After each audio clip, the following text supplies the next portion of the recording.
এমপিরা সব কোথায় গেল, কোথায় কাদের কাকা, তাদের ছাড়া দেশটা কেমন লাগে ফাঁকা ফাঁকা।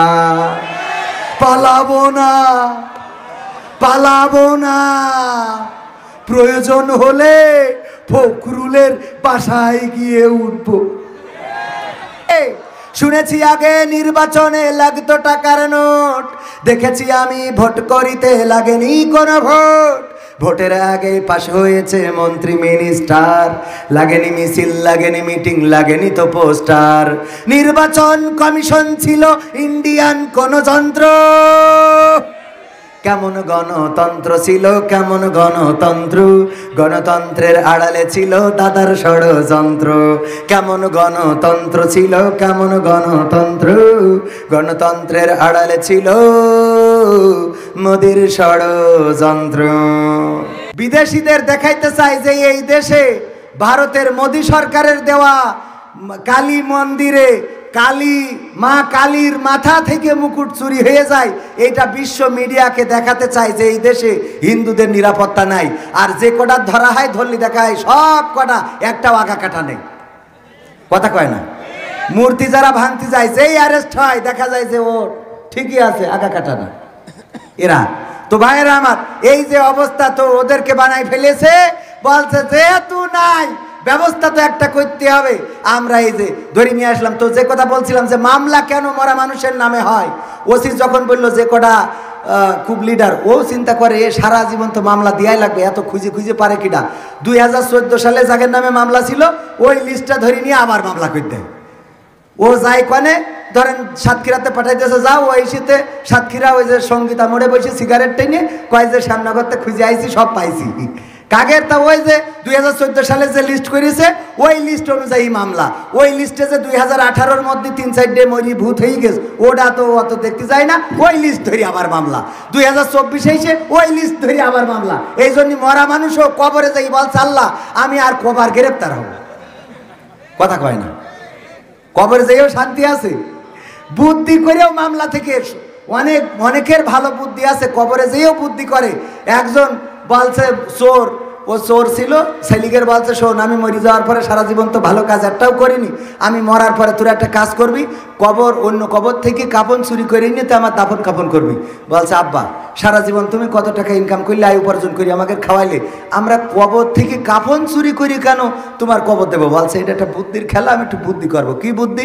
অত শোনা লাগবে না আব্বা, বলতেই হবে তুমি এই বুদ্ধিটা শিখাই যাও, তুমি তো বুদ্ধিজীবী, কত কায়দা করি কলে কৌশলে তুমি চুরি করেছো আবার মামলা হিজ জামাতের লোকের নামে, সুবহানাল্লাহ, কথা কয় না। এত বুদ্ধি তোমার ছিল। ও নাউজুবিল্লাহ, ঠিক আছে তো এখন তুমি একটু শিখাই যাও। বলছে শোন আমি তো সারা জীবন ভালো কাজ করিনি, কলে কৌশলে সব হুজুর দাড়িওয়ালা টুপিওয়ালা সব সাইজ করেছি, কবরে গেলি যে আমার ফেরেশতারা ধরবে আর কুপান দেবে আমি জানি।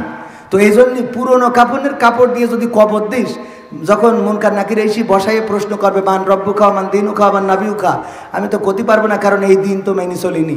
তো আমি এইটা বলবো যে আমার আর কবার প্রশ্ন করবো। তো ফেরেশতারা বলবে কেন? আমি বলবো কাপড়ের কাপড় দেখে বুঝতে পারছাম না যে আমি কি আজকের লাশ? শয়তান আছে না নাই? কত বুদ্ধি করে চলে রে, কত কথা কব, সময় তো চলে যাচ্ছে। এই আবার প্রশ্ন দেশ কেন? এমনি কই মুহতারাম প্রবাসীদের নিয়ে গানটা কি পরিবেশন করা যায় কি? আমার প্রবাসীর গল্প বলি শোনো। এ গান গাতে গেলি পুরো একটা দিন লেগে যাবে, ও এখন গাওয়া সম্ভব না। আর কিছু লিখিনি তাহলে ঠিক আছে, এরকম কথা বললি ঠিক আছে। সম্মানিত ভাইয়েরা, তাহলে এই গানটা শেষ করি নাকি?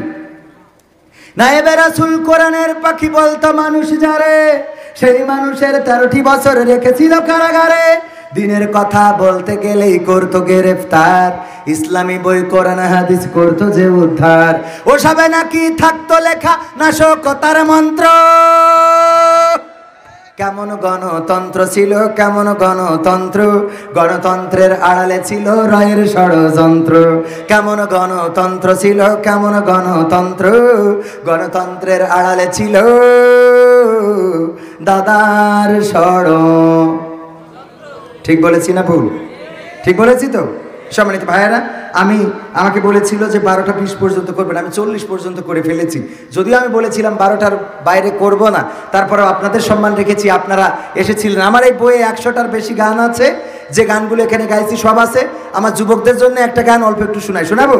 তুমি যার লাগিয়া এমবি ভরো, তার তো বাটন ফোন। ওরে কেমন করে বুঝবে রে সে, কেমন করে বুঝবে রে সে, ডিজিটাল তোর মন। তুমি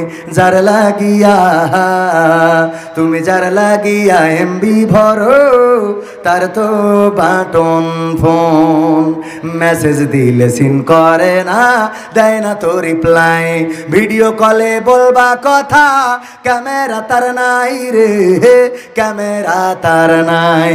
ওরে ডিজিটাল এই যুগ জামানাই, ডিজিটাল এই যুগ জামানাই, অ্যানালগ তার মন। তুমি যার লাগিয়া এমবি ভরো, তার তো বাটন ফোন। তুমি যার লাগিয়া এমবি ভরো, তার তো বাটন ফোন। প্রেম প্রীতি ভালোবাসা বিয়ের আগে নয়, মনের মধ্যে রাখো যুবক আল্লাহ তাআলার ভয় রে, পরকালের ভয়। কথা কয় না, এইবার কথা কয় না।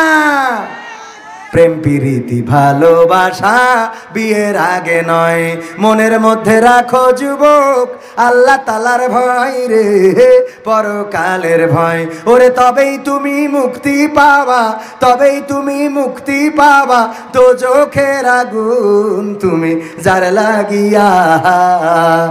যার লাগিয়া এমবি ভরো, তার তো বাটন।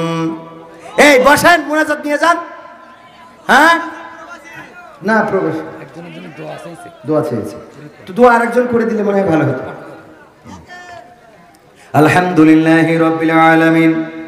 রব্বানা যালামনা আনফুসানা ওয়া ইন লাম তাগফির লানা ওয়া তারহামনা লানাকুনান্না মিনাল খাসিরিন। ربنا آتنا في الدنيا حسنة وفي الآخرة حسنة وقنا عذاب النار। ওগো আল্লাহ, এই গভীর রাত তোমার দরবারে দুখানি শূন্য হাত তুলে দিলাম গো আল্লাহ। এতক্ষণ পর্যন্ত আমরা যা কিছু বললাম, যা কিছু শুনলাম আল্লাহ, বলা এবং শোনার মধ্যে যদি কোনো ভুল ত্রুটি হয়ে থাকে গো, তোমার অপছন্দের কোনো কথা যদি বলা হয়ে যেয়ে থাকে, যদি বেফাস কোনো কথা বলে থাকি আল্লাহ, তুমি তোমার নিজ গুণে তা ক্ষমা করে দাও। ওগো আল্লাহ, তুমি আমাদের হাত দুখানা কবুল করে নাও, আমাদের জীবনের গুনাহগুলো ক্ষমা করে দাও। জেনে না জেনে, বুঝে না বুঝে কথা যদি বলা হয়ে যেয়ে থাকে, যদি বেফাস কোনো কথা বলে থাকি আল্লাহ, তুমি তোমার নিজ গুণে তা ক্ষমা করে দাও। ওগো আল্লাহ,